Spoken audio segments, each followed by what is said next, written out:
What's up, guys? Welcome back to my channel. Now, today I'll be doing a deck profile debut slash... Well, actually, this is the debut deck of the deck that I've took to regionals in Las Vegas recently. And believe it or not, it was actually pretty fun. I had a good time with it. People can say, you know, it's a bad thing to do with it because, you know, you're not doing what they normally say. I don't know what that means, honestly. Nor would I ever care.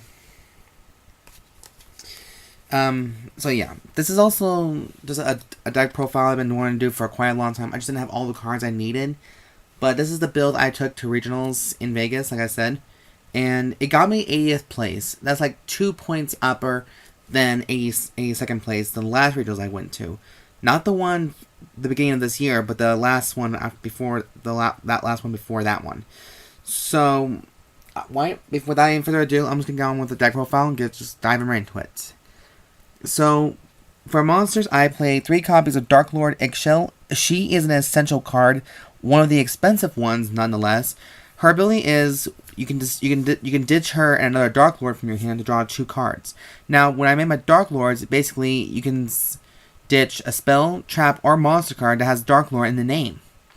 Also, when she's on the field, you can pay 1,000 during either player's turn. You can pay 1,000 life points to activate a spell or trap card as long as it has Darklord in the name from the graveyard, and she becomes that card's effects. She can use that card's effect basically, and as soon as it's resolved, it goes back into the deck and shuffle it, which I think is pretty much an essential thing.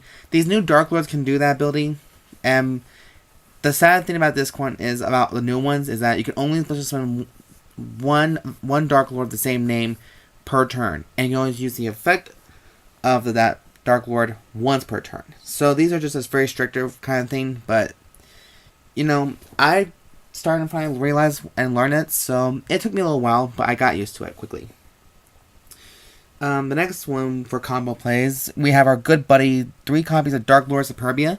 Superbia did most of the work for me because he can combo with Ixchel, Zerato, or Nasten, you know, for a quick overlay and all those good jests. And my computer said my video is done for the regional update thing. Thank goodness. But yeah, so Superbia brings back a fairy type monster. It could be any fairy type from the graveyard, just as long as it's a fairy. Very much simple as that. Nothing much to say there. Next, I'm playing 3 Nastens. I heard that Nasten, all 3 of each of these monsters are an essential thing for a Darklord deck, because the deck is all about drawing power and raising them back from the grave, basically. But what Nasten does, out of all the Darklords, is that you can ditch one other Darklord card, or ditch 2 Darklord cards in your hand to special summon him from the hand. So his power comes from a hand ability. So, that's a pretty cool effect. Instead, you can use that effect once per turn. Otherwise, that'd be just major killer. Damn computer, always give me those televised. Next, I play 3 Zeratos, just because, you know, his ability kind of kicks ass. If you have 4 dark monsters in your grave, you can contribute one dark monster to special summon him. I think so. But, basically, and then if you ditch, and then his other ability is once per turn, or in effect, you can I almost said detach. You can ditch 1 dark monster from your hand to destroy all monsters that your opponent controls. And at the end phase, sadly, he's destroyed, which is kind of a bummer. Next, I play 1 Morningstar, 1 Darklord Amdusc, 2 Kristyas, just because we want that restrictability that neither player can special summon, but they've never said anything about tribute summoning. So, tributing count as a normal summon. So, you're safe from that one if you can tribute monsters. Next, and finally, I play 3 Vanity's Fiend, just because I assumed at first it might come in handy. I never once got him out on the field, to be honest with you guys, because I always did him for the Allure of Darkness, because, you know, I want to save my other Darklords for a higher purpose than Vanity's Fiend. Now, I didn't go up against any other decks that, you know, that can counteract Vanity's Fiend. It's just I never got a chance to bring him out and bring out his full potential. So, you know, there's always next time for improvement, and I might just change this deck up for a little bit more once it comes out. I don't know. But yeah, that's the monsters. And then for spells, we're playing 3 copies of Darklord Contact. This card is like a monster reborn for Darklords. It can bring back a Darklord monster from the graveyard in defense mode. And like I said, there's a combo play with this card with Ixchel and Superbia. Because if you have Ixchel on the field first, and you use Darklord Contact, you can bring out Superbia, and you can use Superbia's effect to bring back Zerato. However, if you also use Contact twice, in other words, if you use the first time with, when you place it from the hand, and then Ixchel copies it, you can, if you have another Superbia in the grave, you can bring that Superbia out, and then that Superbia will bring back another Darklord, such as Zerato, because Zerato doesn't say, it doesn't have to do this and that. You can bring back Dusk, you can bring back another Ixchel, all that jazz. And even though the new Darklord said you can only bring them back, special summon one Darklord, that particular Darklord once per turn, it does not say you can bring back just multiple Darklords with different names. So that's a good thing. I also play 3 Banishment of Darklords, just because it's a very good searcher for Darklords. It helps you get the cards you need, the good combo plays you need to get, and all that good jazz. I'm also playing 3 Allures, because this deck does have a lot of draw power like crazy. And then 3 trade-ins, 2 Twin Twisters, Soul Charge, and a pot of Acquisitiveness. Now, you're all probably thinking, or maybe thinking in the back of your mind, saying, why not this bitch play Pot of Desires? Good question. I did at one time have a Pot of Desire, but I gave it back to my friend because I needed the money for food, because my dumbass spent $60 on junk. Yes, I said junk. So, yeah, that's why it's in there, because when you're playing Allures, and if your opponent has Necrophase, you can just, use this card to shuffle back 3 or 2 banish. Is it 3? Hold on. Yeah, 3 cards and 3 banished monsters, shuffle on the deck, then draw 1 card. So this will help you get back the cards that you were supposed to get at the same time. So you can still do your combo plays. So that's just why we have them.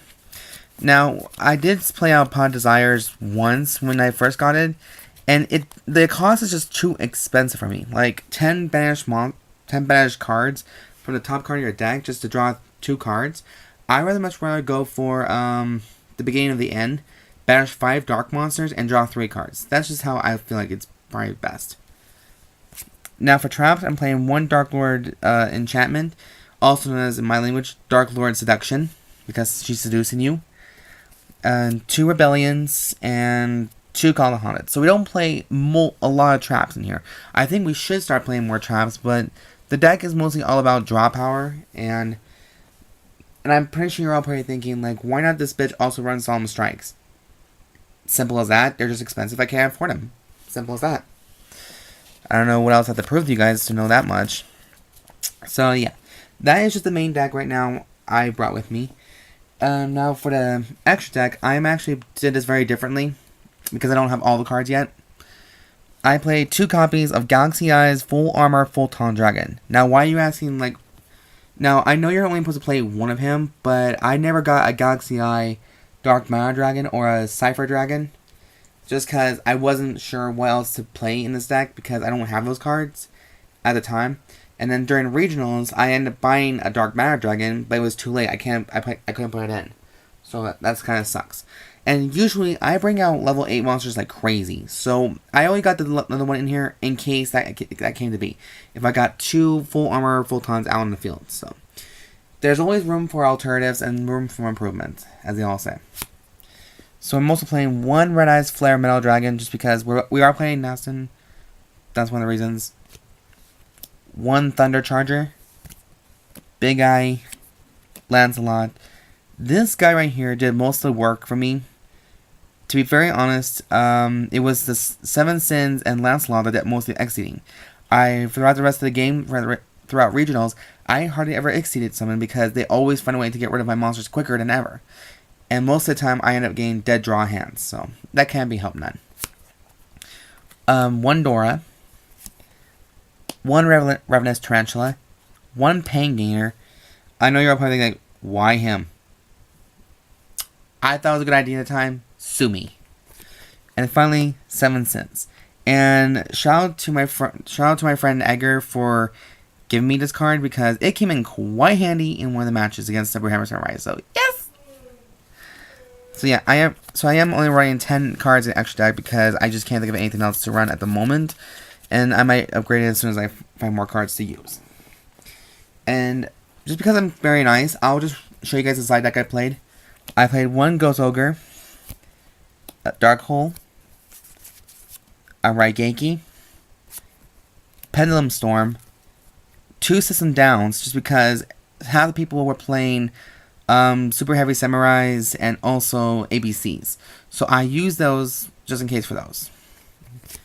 1 Foolish Burial, a Soul Release, because in some matches, sometimes it's very crucial to get rid of the graveyard first before you do anything else. So that was kind of proven. Like in Darklords, their effects have to go off throughout the grave, or sent to the grave, or out in the grave, or up your butt kind of thing. Whatever tickles your dough pickle. Vanity's Emptiness, Dark Light, Eradicator Expedite Virus, Grand Horn of Heaven, Spiritual Sword of Revealing Light, and Wabaku. These are just all the cards I thought were best at the time, but you know, the meta keeps changing. It's different like crazy, so I just thought I did what I did was best in my personal reasons. But yeah. So anyways, guys, that is the full completed deck profile debut, and the deck I decided to debut for like what the hell kind of thing. Let's just put these all together right here. It's my first time ever showing a side deck here, so I'm trying to make a little room right here. There we go. So anyways, guys, in the comment section down below, let me know what your thoughts are about this deck profile. If it's any good, it's, you know, it's okay, it's passive until you get the right cards, you know, all those good stuff. So anyways, guys, this is it. This is what I brought to regionals, and it got me 80th place out of 187 players. That's really not all that bad. I'm very happy. I'm starting to progress a little bit more as a player. It just shows me I'm starting to do a little better. But yeah, I'm not complaining about it. I actually had a lot of fun in Vegas, so yeah. Smoke those blunts and pop those pussies. Anyways, guys, I'm Siren Frost. Thank you guys for watching so much. Thank you for all your support. And be sure to show some love and subscribe, rate, and comment down below. And all those good jests. And I'll see you guys in the next video. So, take care, guys, and have a good night. Bye.